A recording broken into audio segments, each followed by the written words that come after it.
Good evening, everyone. Welcome to the 2025 Woodrow Lloyd Lecture sponsored by the Faculty of Arts. My name is Tom McIntosh. I'm the Associate Dean of Arts for Research and Graduate Studies, and I'm your MC for the evening. To begin with, I want to acknowledge that we gather here tonight on Treaty 4 territory. These are the territories of the Nahiawak, the Anishinaapiak, Dakota, Lakota, Nakota, and homeland of the Métis Michif Nation. In saying that, I'm reminded of the words of a Cree writer, lawyer, and activist, Harold Johnson, who in his book, Two Families, Treaty and Government, wrote this: Kichi Wamanawak, my cousin, that is what my elders said to call you. You have a treaty right to occupy and use this territory. You received that right when my family adopted yours.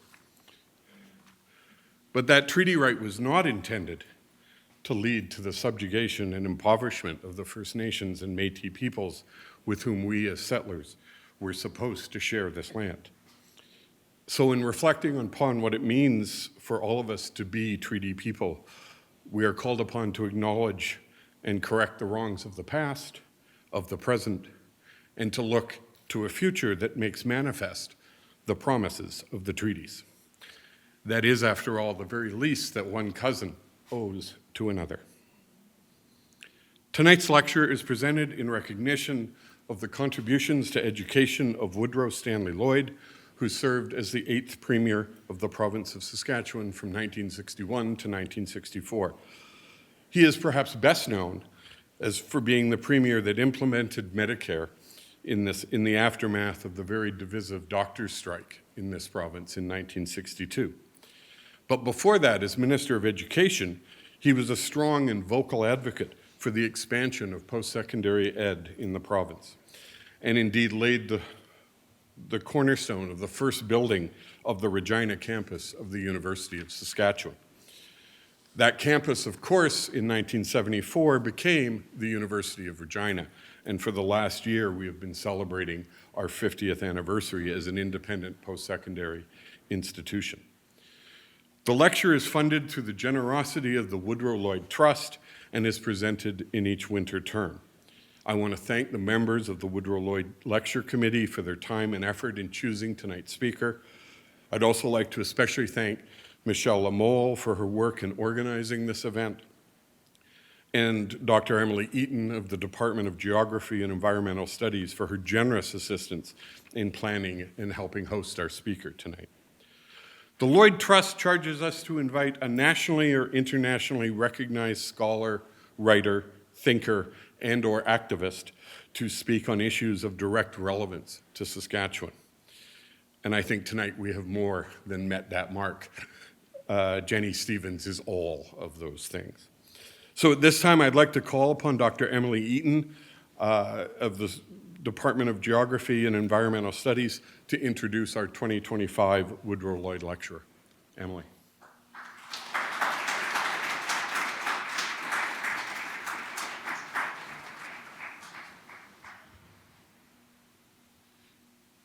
Okay, thank you.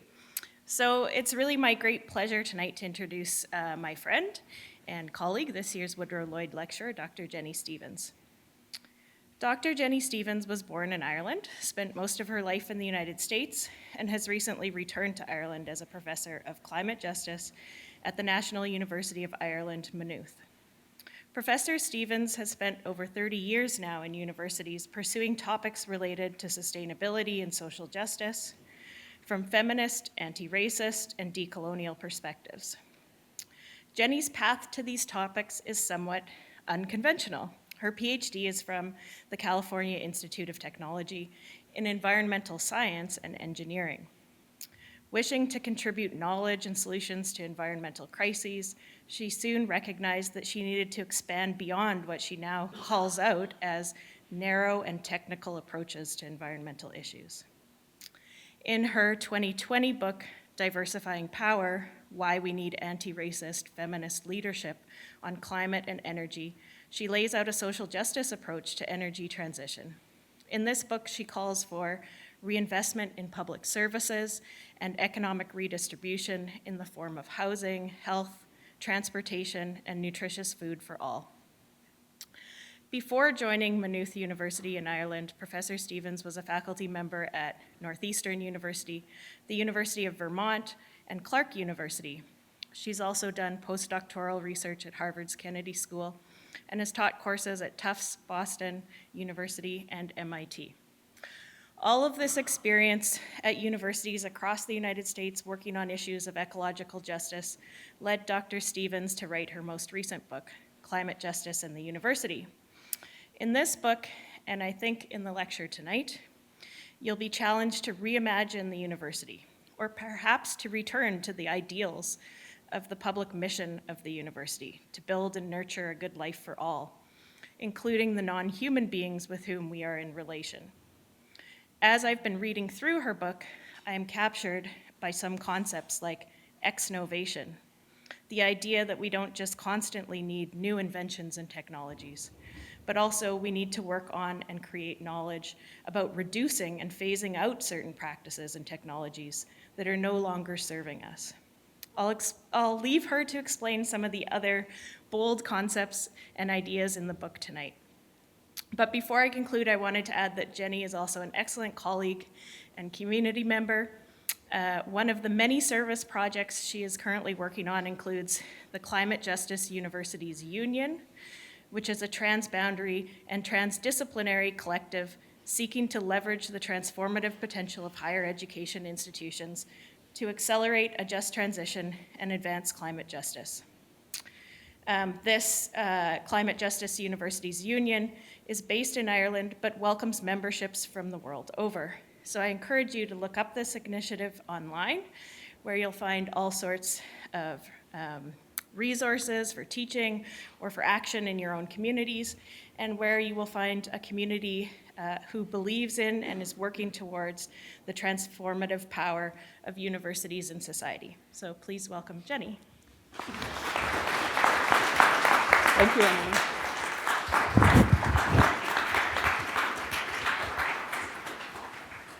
Thank you, and it's really great to be here.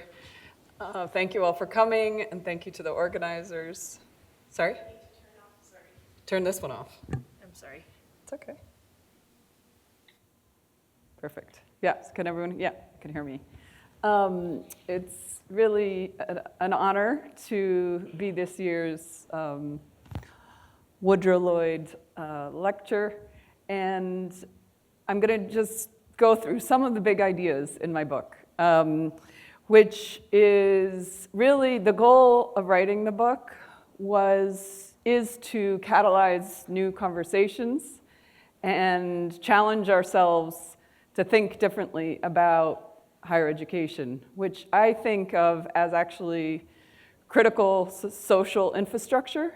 And in the very disruptive time that we're in, I think it's an important time for us to be thinking about the role of higher education and what we are doing in our universities and what we're not doing in our universities in terms of teaching and research and engaging with the big issues facing humanity. So thank you for the introduction. Emily mentioned that I recently moved back to Ireland, where I was born.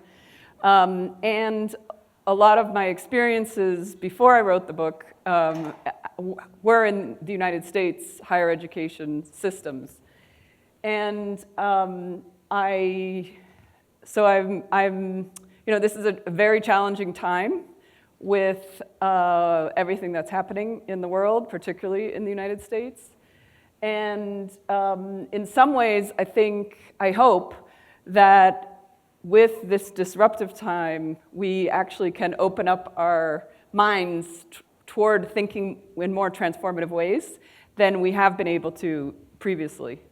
So I'm going to start just by acknowledging this is in Northeastern University last year, just about a year ago, before I had moved to Ireland,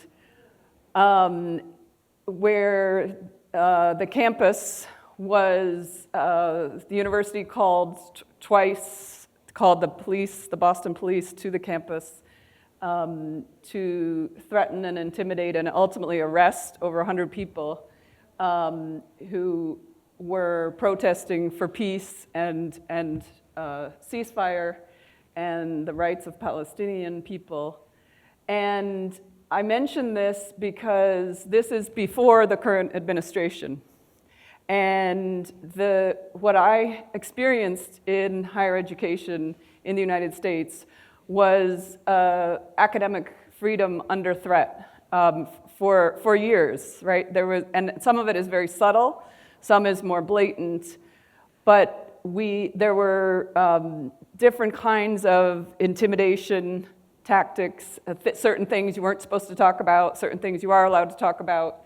And it took a lot of courage to actually write this book. And part of the reason I moved was because I was afraid. I was afraid of the response to some of the ideas in the book from the university. So I put that forward just to give some context for where we are and why I think the responsibility of those of us in higher education is to speak up and say things that other people may not be able to say.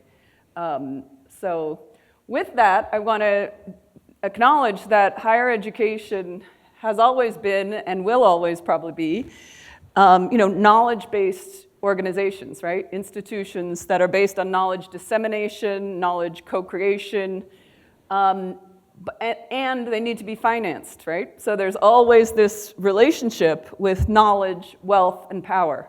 And I think we have to acknowledge that. We have to not pretend that isn't there.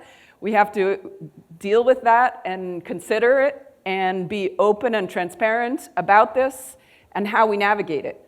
And one of the things that I'll talk about tonight is that a lot of universities have become kind of captured by corporate interests. And again, more so in some places than others. You can see a little euro sign there in that figure because I'm currently in Ireland studying the degree to which industry, whether it be the tech industry or the pharmaceutical industry, or the agrochemical industry, how they are influencing the universities in Ireland.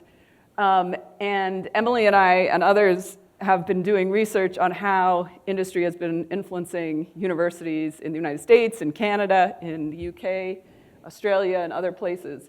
So what I have been working toward is thinking about our universities don't have to cater to industry interests. They don't have to be kind of captured by wealthy, powerful interests, if and when they're publicly supported and academic freedom and the responsibility and the mission toward the common good and the public good is embraced wholeheartedly.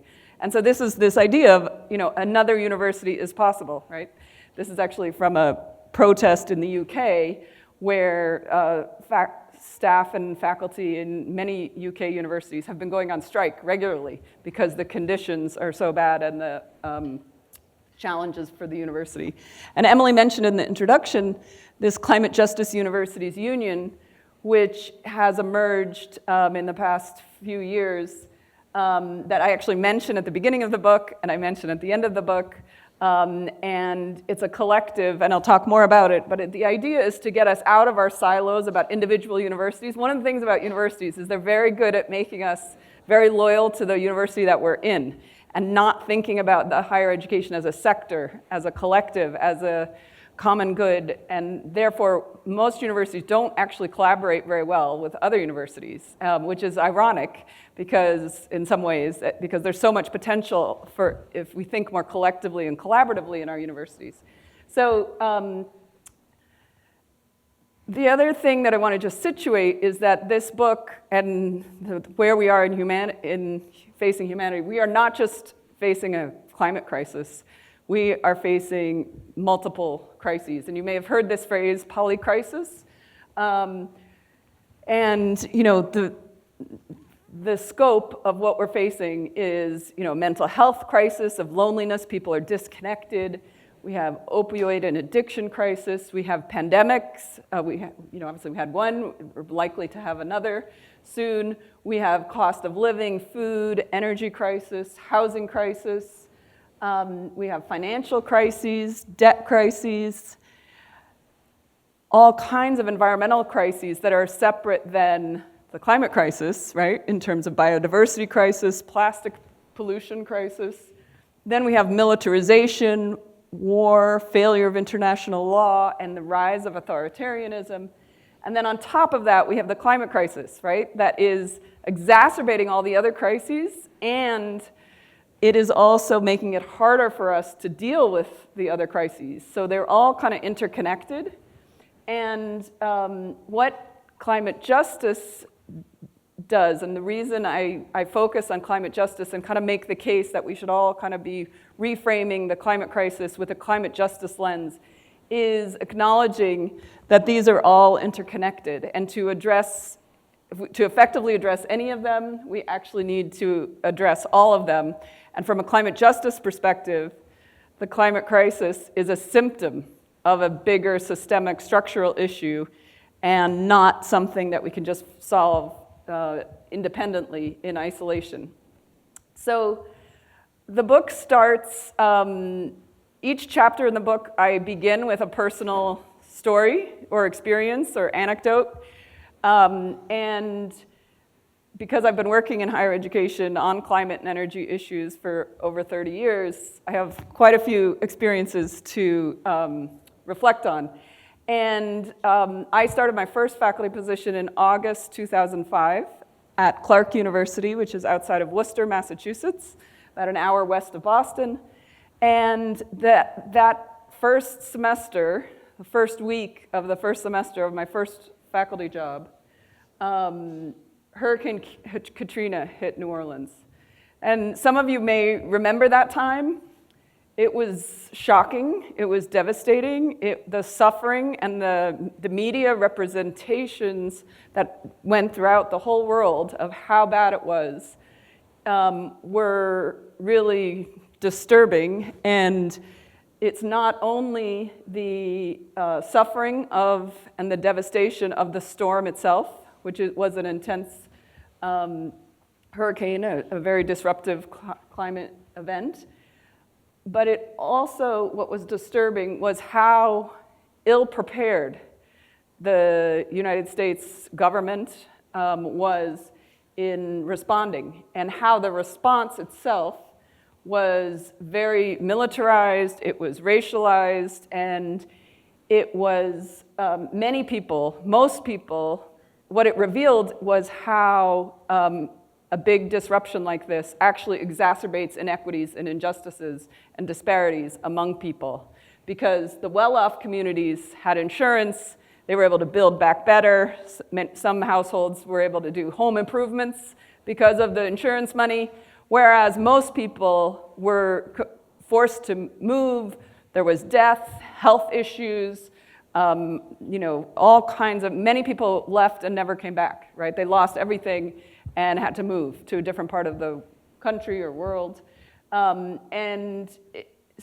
it was shocking. And as a professor, early assistant professor in environmental science and policy at Clark University, I was in a department called International Development Community Environment, very interdisciplinary department and very idealistic, want to save the world, change the world.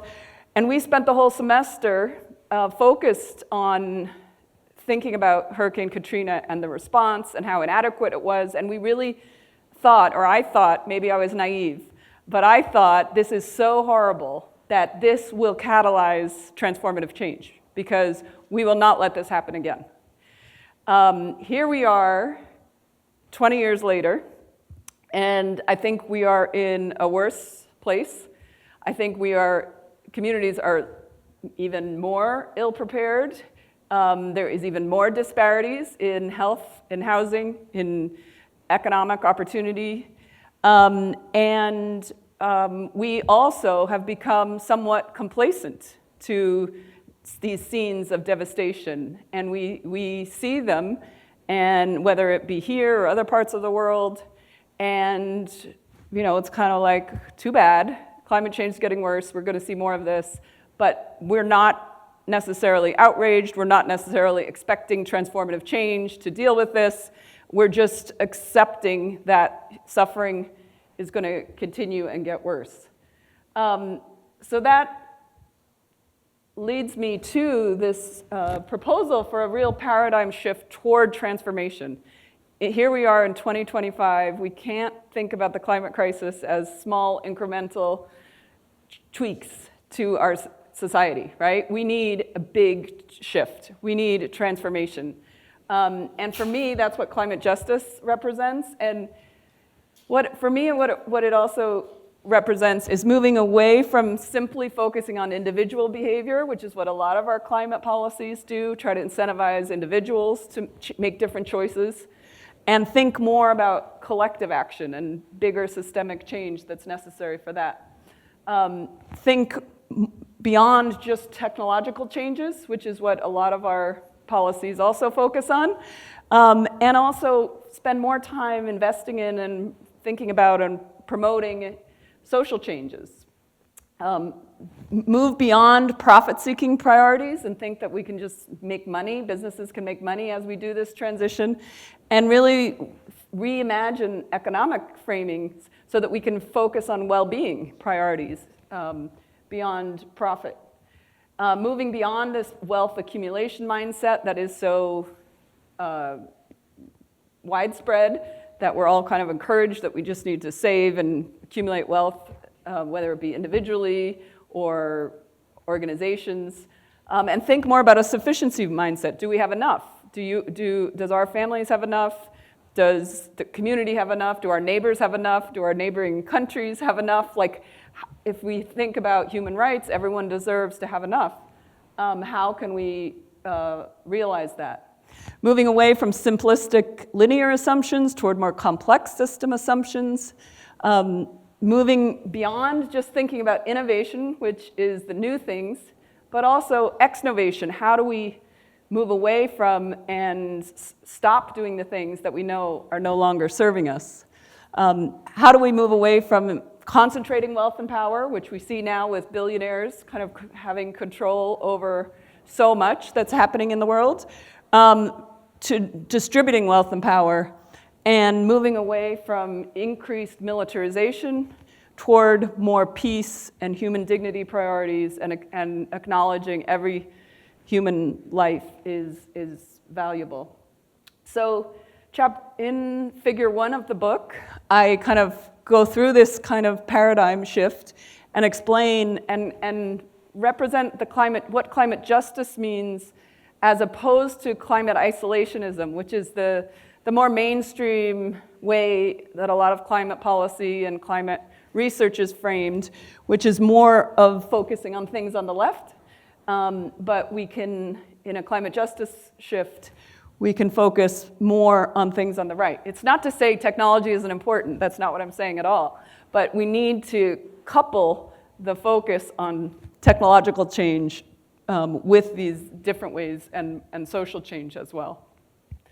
So one of the things that I want to just contextualize the book as well is thinking about scholar activism. And I really think it's important to kind of debunk this myth that somehow academics are neutral. And I point out here Howard Zinn's book, You Can't Be Neutral on a Moving Train, right? Like, things are happening. Everything we do research on or don't do research on has an impact, right? And so there's no neutrality, really. So the way I think about that and integrate that into my own work and how I integrate it into the book is kind of thinking about this framework of resist, reclaim, and restructure. You can see it, you can think of it kind of a play on the recycle, reduce, reuse, recycle. But for me, I think we all have opportunities in different ways to resist kind of the disconnection, the polarization, the complacency, and in our higher education institutions and in our governments, corporate capture, right? I think there are different opportunities we have for that. Reclaim is really about reclaiming the public good, the value and importance of public services, and the value of strong public systems. And then restructuring, imagining very different systems that could meet the urgent societal needs that are so many are being unmet in our current system and structures. So the book is really a call to action, and building on this resist, reclaim, and restructure. And that framework of resist, reclaim, and restructure is actually from the energy democracy movement. And I use it in the book to also kind of just orient people, and I think it's helpful. I find it helpful anyway to kind of think about how we imagine alternatives while we're critiquing what's the current situation, and then also reclaiming. So this really requires courage to imagine alternatives. Transformation also requires disruption. I mentioned at the beginning, we're in actually a very disruptive time. So it's a good time for us to spend some time imagining alternatives, right? And transformation. But also transparency and accountability are essential. We need to be able to hold ourselves accountable, hold each other accountable, and hold our institutions accountable. So the book contributes to an emerging area of critical university studies where there's more and more critique of universities and the power that they have, whether it be thinking about their corporate capitalistic kind of sense, the colonial foundations of our universities, how universities are impacting cities, and particularly urban communities in a lot of places. And also this recent book, Towers of Ivory and Steel, is how Israeli universities are denying Palestinian freedom. So what I'm going to do now is just quickly go through some of the main chapters of the book. So chapter 2 is where I try to integrate all the critique of universities all into one. And then the rest of the book is really imagining alternatives. So I start talking about patriarchy and misogyny and gender violence. And we tend to think that that's, we've solved that issue in our higher education institutions. But I think it's still very much a real thing that a lot of people do have to deal with. And when I was at Harvard, I had to submit a sexual harassment complaint against a senior professor, and it was very traumatic. It had a big impact on me, and and these experiences and the real disturbing gender violence are still happening in many of our institutions. In addition, there's all kinds of structural racism in academia. There's this capitalist corporatization and financialization. Some people even talk about the academic industrial complex. There's climate coloniality in academia. There's epistemic injustices in our education systems in terms of who has access and what we're teaching and what we're not teaching. So chapter 2, as I said, is just trying to give an overview of all the critiques and a lot of review of what other people have already established. And then I wanted to really build on this idea of bringing a feminist lens. And for me, that means centering justice. And it's an intersectional feminist lens that connects with anti-colonial, anti-classist, anti-racist perspectives, which are really about acknowledging power dynamics, right? And how so many of our systems and structures give advantage to some and disadvantage others in a very systemic way. And so all of us who are part of our institutions, we have a choice to resist or reinforce. And sometimes if we're not resisting, we're actually reinforcing the status quo. But we can't resist all the time, right? We're all part of the institutions and part of the systems. So I kind of explore those different ideas. The rest of the book is divided into 4 chapters. I have 1 chapter about teaching, 1 about research, 1 about financial flows, and 1 about community and partnerships and relationships. And so all of these are kind of reimagining a different kind of university, which I call in the book climate justice universities, like imagining what if our universities were focused on creating and working toward a hopeful future, more climate stable and just and equitable and healthy future for everyone. So one of the big ideas in the teaching chapter is unlearning. And what this really, the argument I make is that unlearning is actually essential for transformation.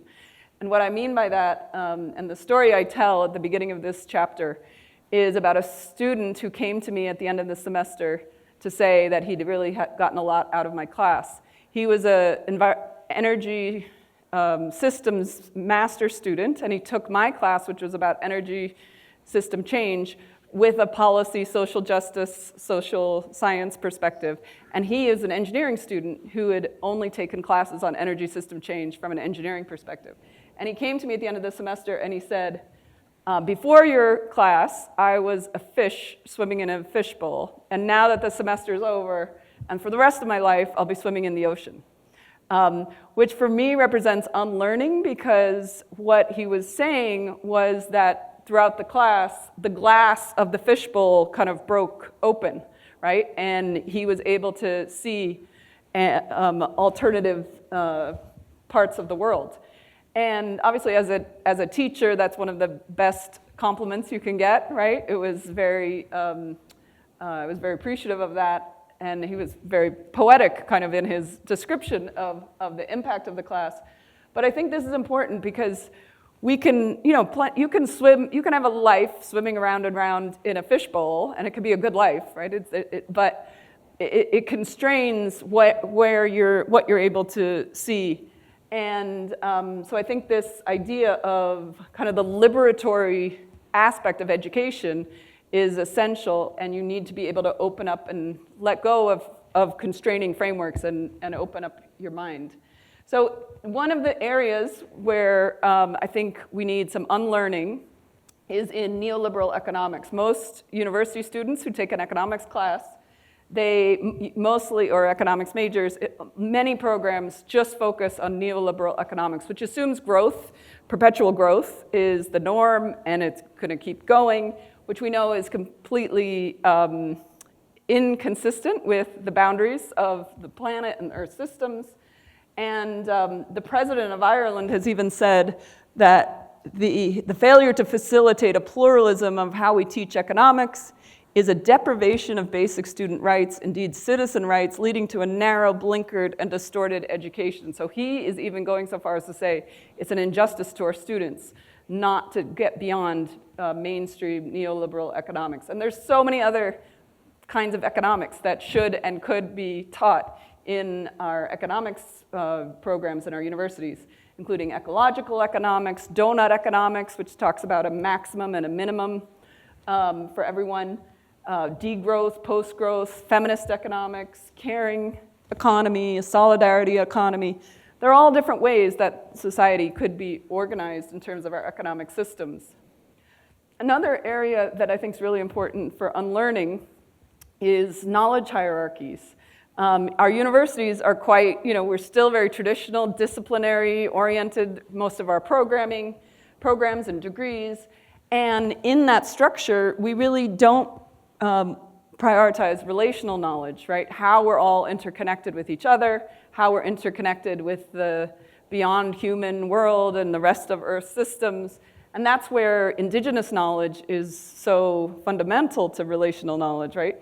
But in many of our universities, that isn't prioritized or integrated. And I know here in Canada, there's more of an effort, probably than in many places, to do that. Embodied knowledge is another kind of knowledge that is often dismissed and not prioritized in our universities. We don't spend a lot of time thinking about what our body is telling us about the world. And local knowledge is often also not prioritized. So these are some of the other things in the teaching chapter that I focused on. In the chapter on research, there are two big ideas. One is about co-production of knowledge and how we could be doing so much more in terms of doing research with diverse communities in collaboration, in co-creation, with beyond people who are in the universities, right? And the value of that. The other big idea is ex-novation, which was already mentioned. So ex-novation is a concept that is kind of the yin-yang or the complement to innovation. We talk about so much about innovation, right? Every organization, every university, every department, everybody wants innovation.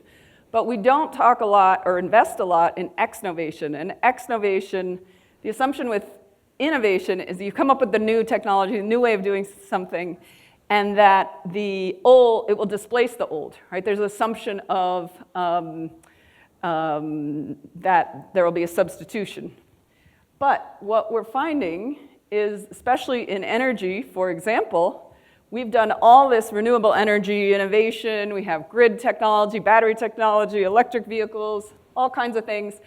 Yet we haven't focused on how to phase out fossil fuels, which is the number one thing that we should be doing. And fossil fuel use around the world and exploration is higher than it's ever been. The fossil fuel companies are making more money than they've ever have, and they've infiltrated governments. So now governments are drill, baby, drill. You know, just fossil fuel exploration is increasing. So we have failed, in a sense, by only focusing on the innovation side and not so much on the ex-novation side. We really find ourselves in a not good place. You know, ex-novation beyond fossil fuels, we can think about it for plastics. We know now plastics are, if any of us took a blood sample, we would find microplastics in our blood. Babies are drinking breast milk, have microplastics in it, yet our universities don't prioritize ex-novation research on how to move away from plastics. In fact, a lot of our universities are actually doing research that will come up with new uses of plastics, right? That will actually expand plastics. And forever chemicals, PFAS chemicals, similarly. We do research on how bad they are, but then we don't do the research on how to ex-novate away from their use. So this is related to climate justice because of particularly the fossil fuel industry's influence. And this is work that I have done in collaboration with Emily Eaton here and other colleagues who are part of the Climate Social Science Network, which is a international network of people studying climate obstruction and all the powerful interests that are blocking transformative climate action. And what we've found is that the fossil fuel industry influence in higher education is much bigger than anyone could imagine. And this research was just published earlier this year, in September, and it got a lot of media attention. And some people have already described kind of our education systems as petro-education, right? And that we have been, so many of our universities and other education systems have been just infiltrated by support by the industry. And I want to point out that this is a long-term strategy of the fossil fuel industry. Going back, this is from archival data from 1974. Charles Koch, who is one of the Koch brothers and Koch Foundation that has been investing for decades in strategically investing in universities. And you can see here, way back in 1974, he was saying, business must concentrate its support on those institutes and university departments that can have effective programs for producing a libertarian cadre, which means anti-government, anti-regulation, and that we need to reach those whose influence on others produces a multiplier effect. And this is why educational programs are superior to political action. So they recognized in the 70s to invest in universities, to strategically, that's more, will have a more bigger impact than investing directly in political action. And so it's been very deep. The climate denialism, climate delay strategies, investment, most of the climate energy research centers in the United States are funded by fossil fuel interests. So they're doing a lot of research on carbon capture and storage or solar geoengineering or these technical fixes, and not so much on social change. So I just put this figure up because this is actually from the previous administration back in 2018. And as you can see here, he was signing a bill on energy dominance, which is all about fossil fuels. And I like to point out that this is a representation of petromasculinity, which is a term that Kara Daggett has come up with that explores why sexual domination, ethno-nationalism, and fossil fuels are all connected. And the idea that energy dominance is linked to patriarchy, misogyny, and sexual dominance, and that policies that threaten fossil fuels are actually threatening to a certain form of manhood. And you can see in that picture, it's very strategic who's in that picture and who's not in that picture, right? It's all white men. And they were signing the energy dominance executive order. So the last two chapters of the book that I'll just quickly go over, one is about wealth and the financial flows of universities. And figure 5 goes through, and this is a complicated figure. It includes a lot of different things. But so many of our university systems, and I know it could be different here in Canada, which are more publicly funded, but some of these trends are in all universities toward challenges in public spending, which then results in opening up for corporate influence, treating the students more as customers, overworked and overstretched staff, a focus always on revenue maximization and commodification of knowledge. And it just changes the whole dynamic of what we're supposed to be doing in our universities when our institutions are so financialized. So what I did in this chapter is really try to reimagine what are some structures that would prevent this kind of financialized university that constrains what we do and allows us to actually focus on the things that we could be focusing on for better futures. And some of the ideas are, really public ownership of universities, cooperative models of governance, thinking about debt-free access for all, and also kind of redistributing endowments. And I know in the United States, there are some of these universities, like Harvard, for example, has an endowment over $53 billion, right? And which kind of boggles the mind of how much money that is. And rich people keep contributing more millions and millions every year.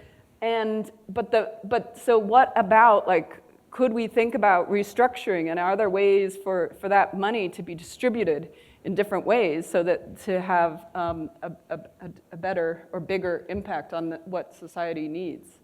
And then the final chapter is about the community engagement and relationship building. And here I kind of propose this idea, what if we thought about our universities more as public libraries that were accessible and resource? Every community should have access to some higher education institution. And what if we invested in a more distributed way in our higher education systems? I also talked about Vandana Shiva's idea of grandmothers' universities so that local knowledge doesn't disappear. This is acknowledging there's so much wisdom and knowledge that among people who don't have access to higher education. So how can we focus and think about our higher education systems in different ways? And the idea here also is thinking about local empowerment and more locally grounded higher education institutions, but then that could still have a very global view in terms of thinking about global solidarity. So that's kind of an overview of the 4 main chapters. And the overall idea is to think about distributing wealth and power rather than concentrating it, right? And how can our higher education institutions contribute to that? I also want to acknowledge there's so many initiatives and different programs and organizations that are working on these issues, and our students especially are very engaged in trying to encourage our universities to be more transformative in some of the thinking. And these are just some of the organizations. And as I mentioned at the beginning, and Emily also mentioned in the introduction, and this is an open invitation for all of you or anyone who's interested to think about and consider joining the Climate Justice Universities Union. We don't yet have a Canadian branch, but we could open one. And the idea here is to come together outside of individual institutions and really strategize, share resources, think about how can we collectively work together to advocate for bigger transformative change in our higher education systems so that our universities are more appropriate for the time that we are all living in. So you can check out we have a website. We don't yet have like funding or too much of a structure, so bear with us as we're building. But we've had very strong response and a lot of interest, and we're working on establishing ourselves more explicitly for really advocating for change in a bigger sense. So I think I will stop there. I want to thank many people have contributed in terms of colleagues and family and collaborators. And that's one of the joys of working in higher education is that you really have an opportunity to interact with a lot of different people. So with that, I think we can open it up for questions. Thank you.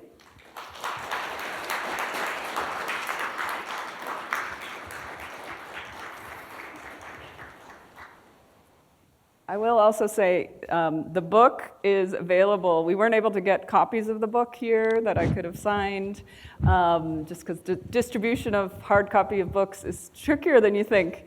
But it's available to order by any bookseller. And I've also now thrilled to say that it is now also available open access. So you can download an ebook or PDF for free. So if you're interested, and I think that's important also in terms of having students having access to it, and international distribution, and people having wider distribution. So, yeah, and I think. Thank you. Thank you, Jennie. That was great, and a ton to think about. And that copy of the book will actually be one of the 2 door prizes that we have. We have an interesting way to give these away tonight. But first, just to keep you in your seats in case you win the prize, we're going to take some questions. I've got the mic on this side of the house. Emily's got a mic on the other side of the house. We'll take a few questions at once and then give Jennie a chance to respond and then take another set of questions. And in keeping with the game, for the first few people that ask questions, I want a number between 1 and 7. Not going to tell you why, but I need a number between 1 and 7. And Toby, in my notebook, will you write down the numbers? So who on here has a question? You've got a question. Dr. Stephens, what's in your future? What's in my future? What's in your future? Oh, thank you for that. Oh, should we take a few? Actually, could we also get brief introductions of who the question is from so that I know who I'm sorry. people are? Do you want to introduce If you yourself? don't mind? Yeah. Sure, I'm Terry Sleva. I'm a community activist. Okay. And a number between, I forgot my own rule. This is awful. Number 4. 4. Anybody else on this side? At the back, of course, at the back. Do you want to introduce yourself? I'm Anita. I was just looking or thinking of your 3 Rs and just kind of challenging perhaps the assumption that reclaiming the public good mission. Was there ever a public good mission? Like, I don't know, some of the assumptions you were presenting, it's like, did they ever exist? Mm-hmm. And also with the concentration of wealth. I think we've always, through history, there's always been a concentration of wealth as well. So those 2 kind of concepts, I don't know, did they ever exist, and how do you challenge that in your book? Number 2. number 2. So we have 4 and 2. One more question on this side of the house. Anybody? All the way at the front again.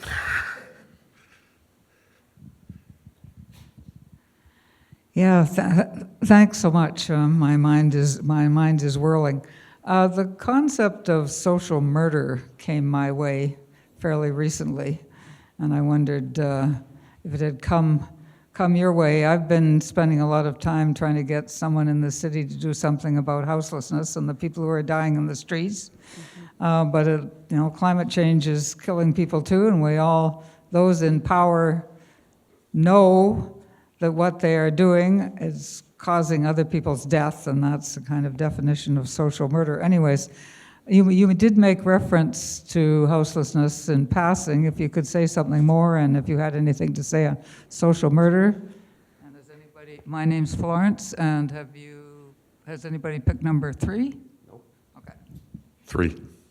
All right, you want to take some Sure, time? yeah, why don't we, I did jot down the questions here.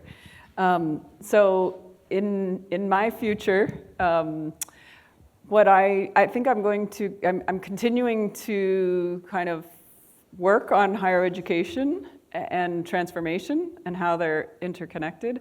And my assumption really is that our higher education institutions are more important than we think. What we're doing, what we're not doing in them, and how they can connect with more diverse communities and have a greater societal impact. Particularly, I'm, just recently moved to Ireland, so I'm exploring different, the Irish higher education system, but then I'm also very interested in kind of comparative, because different contexts are very different. And one of the things I do say is that this book doesn't give like a how-to or what specific universities should or shouldn't do. It's more about big ideas and how to think differently. And so that's really what I'm interested in continuing discussions and research on. Then to the second question in the back about reclaiming the public good mission and distributing wealth and power rather than concentrating it. And I think I understand your point that some universities really do have a very strong public good mission, but some people may interpret it as not necessarily fulfilling those missions. So I think the idea of reclaiming it is, universities are very good at promoting all the great things that they do, and there are a lot of great things that go on in our universities. But I think what I saw in some of the universities that I was associated with is that they had lost some connection with these bigger issues of the day, including houselessness and basic needs of human beings. The AI push and tech has kind of taken over many universities and spending a lot of time and effort and engaging with AI. And from my perspective, I think AI doesn't really address any of the polycrises that we're facing, and in fact, actually makes many of them worse in terms of the data centers, and a lot of tech companies are becoming fossil fuel companies because they need so much energy just to run the search and the AI. So your other question about distributing wealth and power, and when have we not been concentrating wealth? I think, if you look around the world, there are a lot of different models and different ways of thinking about power and the concentration of wealth and power. I think we are in a uniquely unequal and concentrated sense. And I think there's a lot of data that shows that the inequalities have been getting worse in many, many places. And I think the billionaires controlling a lot of things right now, particularly in the United States, kind of represents that, like a pinnacle of some kind. But I know, obviously, in history, there's a lot of, it's, as you said, it's always kind of been that way, but it doesn't have to be that way, right? And there's a lot of movements around the world, social movements, that have been resisting and I think, and imagining alternatives. And there are places to look for alternatives. So I think the opportunity is to hold out hope and also to explore those alternatives so that when there's a window of opportunity for change, we can act on it. And then the final question was about violence and social murder and houselessness. And I think this is where the complacency that I talked about and the kind of greenwashing of the violence of our society, like we are in a society that is not valuing what human beings need, right? And we've become complacent with it, and kind of there's this cognitive dissonance with having to just accept that people are dying on the streets, whether it be from exposure or drugs or other things. So like and it doesn't have to be that way, right? Like there's nothing that says that humanity has to live like this.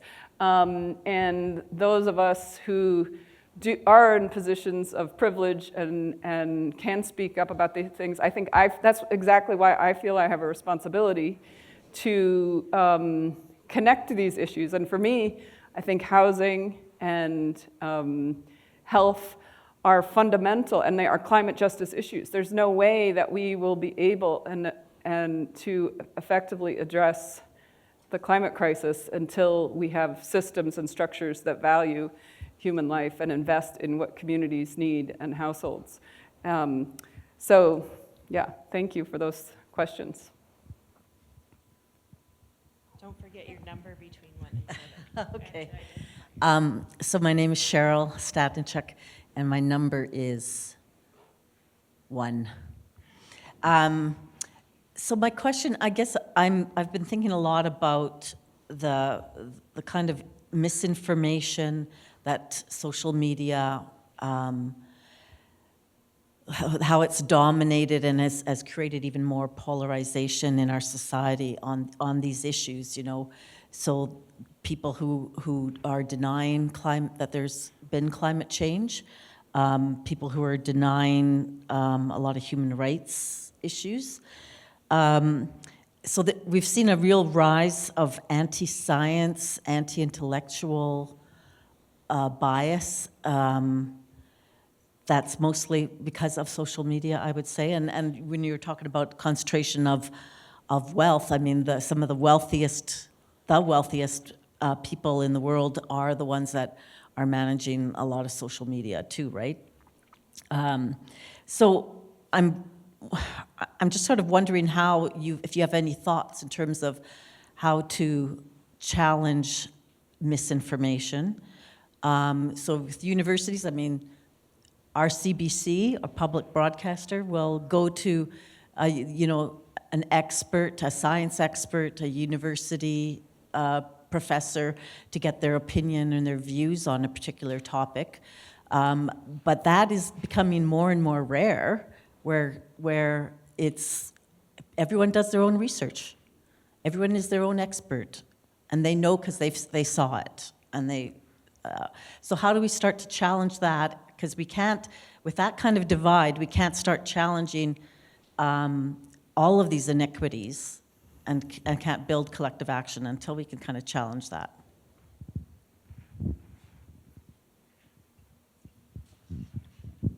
You don't need a number. I think we do have enough numbers, right? I got enough numbers.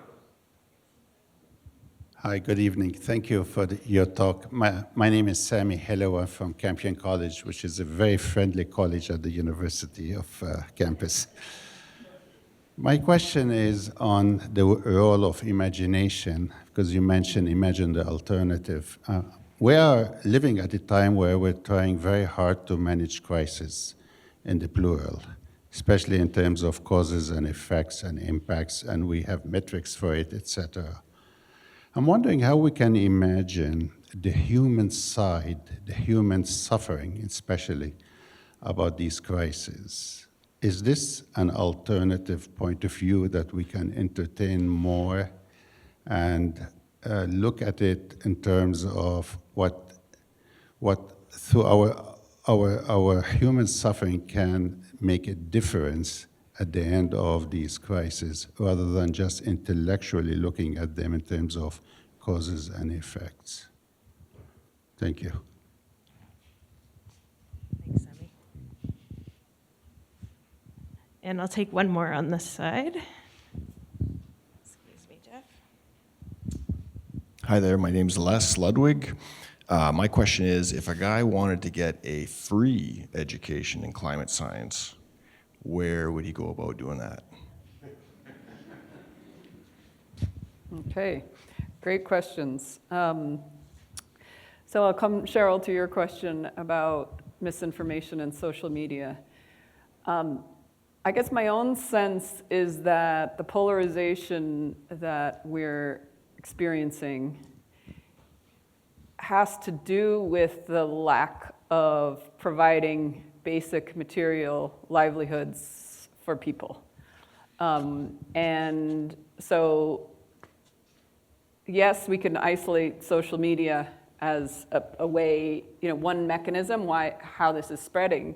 But I think it's, the way I see things, it's actually deeper than the communication tools that we use. Obviously, they're very impactful. I'm not trying to say they're not. But I think my own sense of why people are so, why we have such disparate and divided perspectives is because of the precarity that we all are experiencing, and people have to kind of hunker down on something to make sense of it all, and it lands differently, right, for different people. So I guess I'm trying to think of how. So I don't think of, we have to fix this first before we can fix that, right? I think we're in as I said, a very disruptive time, which means there's opportunities for bigger change. How that can happen and what we need to focus on and what scale, right? Do we focus on the local? Do we focus bigger picture, national, international, global solidarity? Like there's all many ways that any of us can engage. And so I think I don't see as like one is more than the other, or one area, we have to fix this before we can fix that. Like again, with the polycrises of all of these things are interconnected. So I think we need people working on from all angles, right, in lots of different areas. But I think what it comes down to, and this is where I think addressing the lack of investment in marginalized and vulnerable people, communities, households is fundamental. Because until we have that, as you said, I don't think none of the other initiatives are going to be effective in terms of longer, bigger picture transformation. So I think that does get at the fundamental piece. So that's one response there. I mean, I do think also the disconnection that people feel and the loneliness we can't underestimate, right? And I think that leads to a lot of the polarization as well. The question about imagination, and I mean, one of the things that I suggest is that we don't spend enough time in our universities in imagination space. I mean, obviously, artistic, creative, writing, English departments, a lot of places do spend a lot of time in imagination, but in a lot of our disciplines, it's more about analysis of kind of the concrete rather than imagining. So I think we need more spaces in our higher education system for imagination. But your question was more about imagining suffering.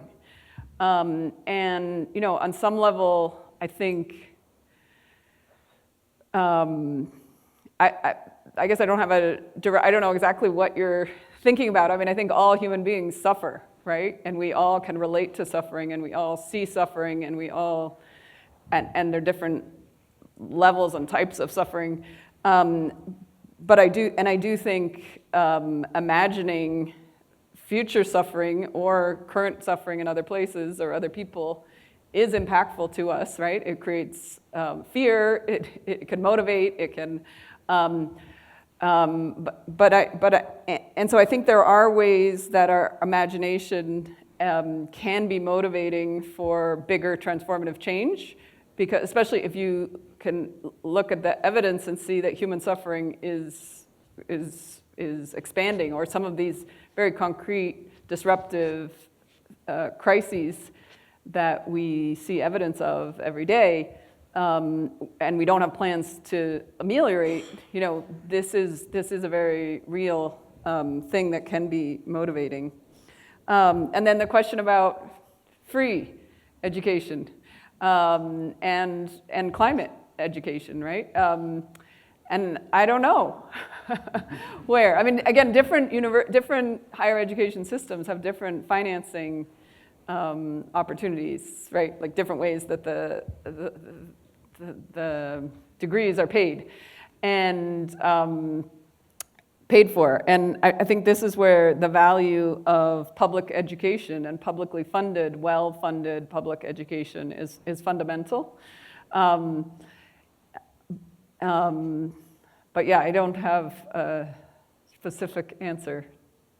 But there are lots of good places that for those who are interested in studying more. But there are also, some place like actually in Ireland, in my new university, at the undergraduate level, they don't have any environmental or climate or sustainability related degrees. They do at master's level or higher. So there is still a lot of space for new initiatives and changes in curriculum and things. So I know that doesn't address your direct question, but yeah. If you live to be 65, you can take courses for free if you want. Ah, good. There you go. Great. Hello, Harpreet. I'm 30-year student in the UFR, in human justice. My question to you is, do you think suffering is something is being normalized to make people numb, to make more profits? And second question, you mentioned the paradigm shift for transform. Did you mention the challenges of implementing these ideas in the real world settings? Okay, maybe repeat that one. Oh yeah, sure. Yeah. So the paradigm shift for transformation, do you think, did you mention the challenges of implementing these ideas in the real world? Yeah. Too good. Are there any other questions on either side? Emily will get you if you're on that side. I got all the numbers I need. Just wait.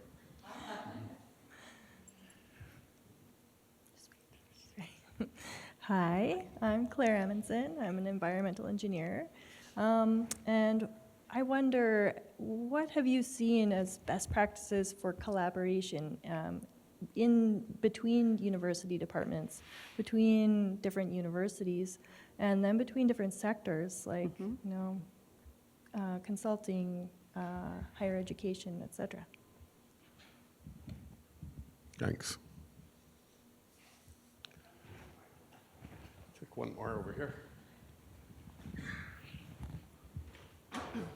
My name is Aurelie McPherson. I am not an academic. I call myself a community connector. When we were faced with a challenge at the community, we stumbled and found amazing people at the university that helped us build community confidence so the community could take action. When you write your next book, can you put how to knock on the door and find those amazing people? Thank you. Okay, great set of questions. So your question was about it's profit-seeking priorities making us numb, I think.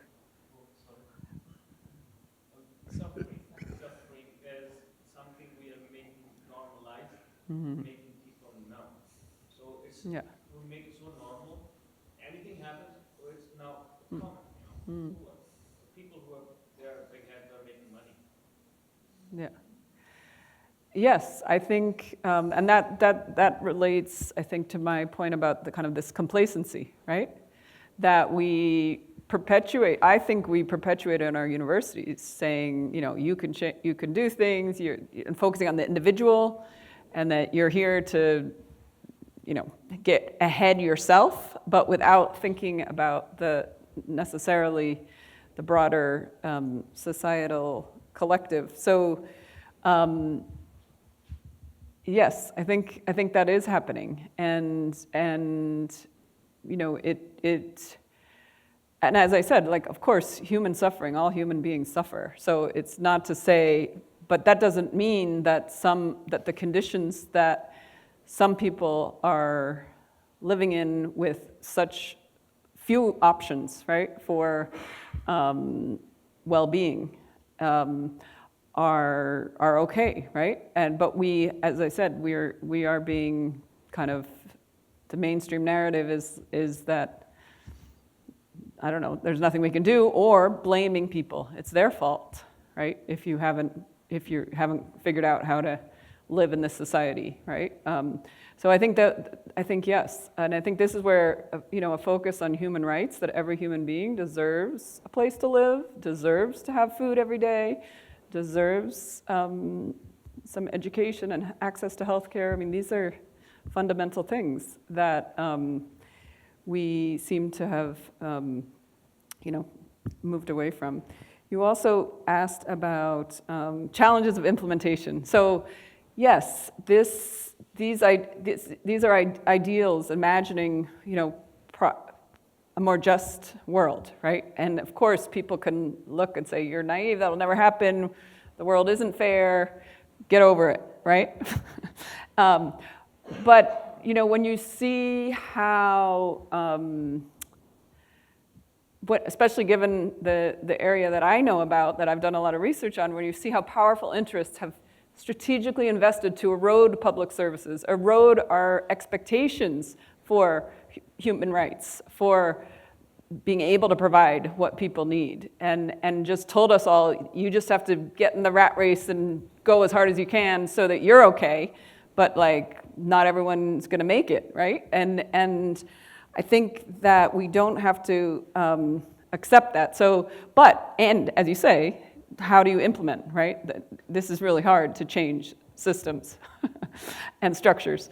So this gets into the question about kind of incremental change, moving toward, and then having these ambitious ideals of and vision of what it could be. And obviously there's no clear path for implementation for big transformative systemic change. But I think what we need is to collectively be able to at least create that vision, and then work toward it in different ways, in the ways that that we can in the moment, right? And in the spaces and places and contexts that we're in. So that's kind of how I personally reconcile, like, you know, the vision that may seem idealistic and naive and whatever with where we are. But I think it's really important to have that vision and work toward it, rather than just saying, oh, everything's just getting worse and worse and nothing we can do about it. So thank you for that question. Then the question about best practices for collaboration, and also your question, you were saying you're not at the university, and I just wanted to acknowledge that the Climate Justice Universities Union, that's one of the main things that we are also focusing on, is how can we more effectively be resources and be in co-creation and collaboration with people who are not affiliated with the university. And I think this is a huge space for potential for all kinds of things. In terms of best practices, I think there's a lot of different experimentation going on with, and different things. Obviously, a lot of relationships are personal, right? Like someone knows someone and you hear about it, and then you, but there are ways that there's a institution in the Netherlands called DRIFT, the Dutch Research Institute for Transitions, and they were doing community engaged work so much that the university said, this is an academic, and they kicked them out of the university. And then they were doing so much, they were more like a consultancy, working with governments, working with communities, working with different organizations on transition, how to do big social change.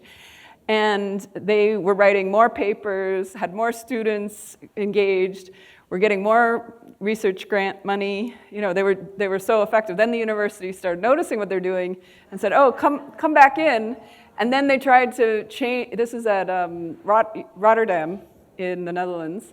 They tried to make it university-wide, but it didn't fit, right? Because the universities are really actually quite hard to change. There's a joke that I think I included it in the book, that someone has said, universities are like a changing a university is like moving a graveyard. You don't get much help from the inside. So like we're all stuck in our roles, right? Like this is the way we do it. So we have to this is the way we've done it before, so we're gonna keep doing it, right? It's hard to get change. So I think this is where the more external engagement and collaboration is really important to help universities be more transformative and engaged and learning both ways, right? Like so many people in universities need to connect more, and the research, the teaching can be even more impactful, right, when it's more grounded in what's happening outside the university.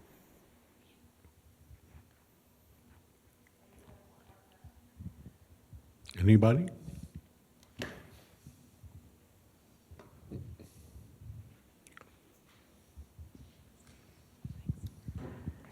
You okay? You can hear me okay. I'm curious about, has anybody read a book called Parable of the Sower by Octavia Butler? Yes. Yes, you have. Okay, perfect. Yeah. I'm so happy. I happen to be reading it right now, and it reminds me of some of your work. It was written in 1993, and what's very strange about it and why it's getting some attention right now, it takes place in 2025. There's a new fascist president of the United States with a line, "Make America Great Again." Octavia has passed away by now, so it's, and LA is burning. That's how sort of it starts. But anyways, it's this speculative fiction, and I was curious about if you feel in the kind of universities that you're reimagining, what is the role of dystopian or utopian and speculative fiction outside of English departments? Mm-hmm. Thanks.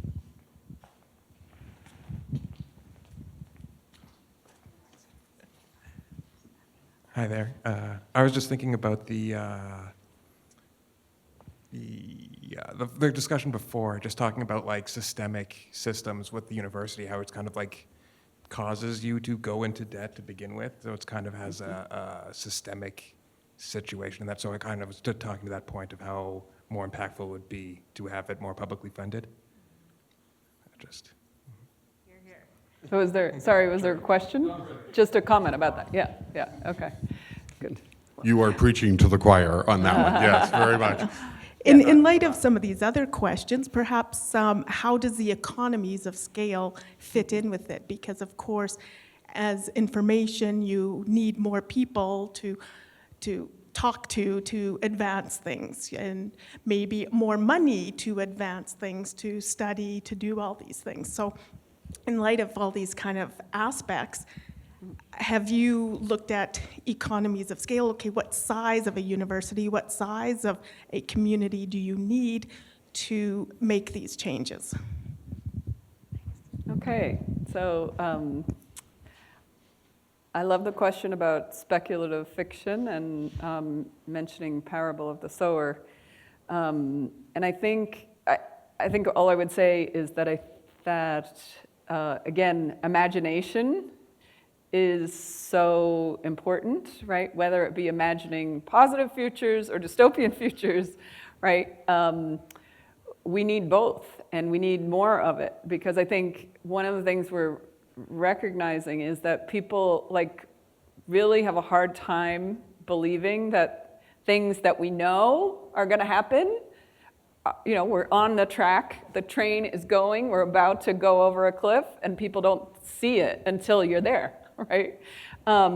So I think this is where imagination and helping people be able to see into the future more, like we're so much better at looking backward, right? Like we're not very good looking ahead.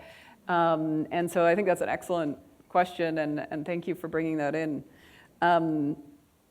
Debt and the individual, I guess I will say that along those lines, not only the financial piece of going to university, getting in debt, then having to spend your life, or having to get a job to make sure you can cover the debt, and then you're kind of in this cycle that is very constraining, right? It doesn't allow people to often even study what they really want to study, go into the job that they really would love to go into, because we have such disparities in salaries based on what kinds of jobs that society somehow puts value on some and not as much value on others.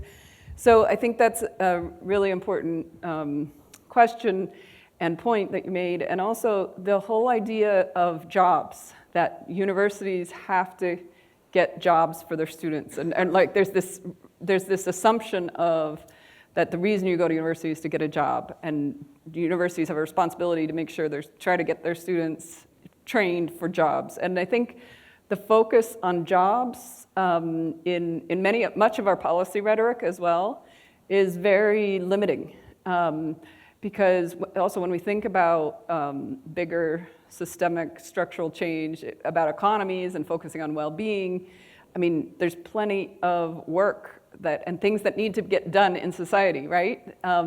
That our current structure of jobs is distorted toward these big industries that kind of dictate where some high-paying jobs or well-paying jobs are, that aren't necessarily, as I said, also like addressing the things that humanity actually needs. So this is where I think higher education institutions often get hung up in and are actually reinforcing the status quo rather than helping society step back and say like, what's really most important here. And then the last question in the back was about economies of scale and financing and where's the money going to come from, I think, kind of question. And I think one of the things in reimagining, like if our universities were thought of as kind of critical social infrastructure that isn't just about the students who go there to get jobs, but also like this bigger social good, common good, contributing to helping policymakers and communities figure out how to respond to all kinds of disruptive things that are happening in the world. The money issue would be a very different kind of calculus, right? Because the value and the benefit to society of the higher education institutions could be characterized in different ways. So it's not a direct question, or maybe a direct answer to your question, but I do think some of what I've been exploring is geographic as well as financial restructuring of higher education. And I know some places do have very intentional, we have campuses all around so that people geographically can have access and don't have to travel crazy distances or move away from home to be able to have access. So I think there are different ways of thinking, and especially with remote and virtual opportunities, there are ways that we could be leveraging a lot of the resources that are already invested in higher education in ways that could have a greater impact to more people in different communities. So thank you for all those questions. We have time for one more quick question if there is. Okay. Let's do one final thing, which is we have a couple of prizes for people. I asked you for numbers between 1 and 7. first two numbers were 4 and 2, which means 1, 2, 3, 4, and 2. And that is yours.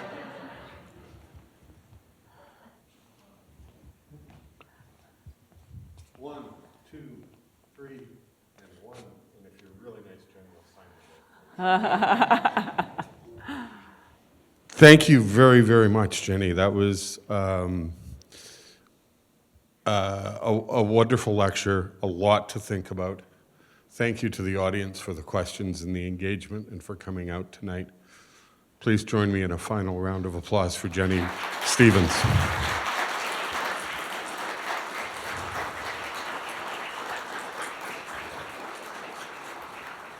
Thanks very much. Drive safely, get yourself home safe, and hopefully we'll see you next year for the 2026 Woodrow Lloyd Lecture. Have a good night.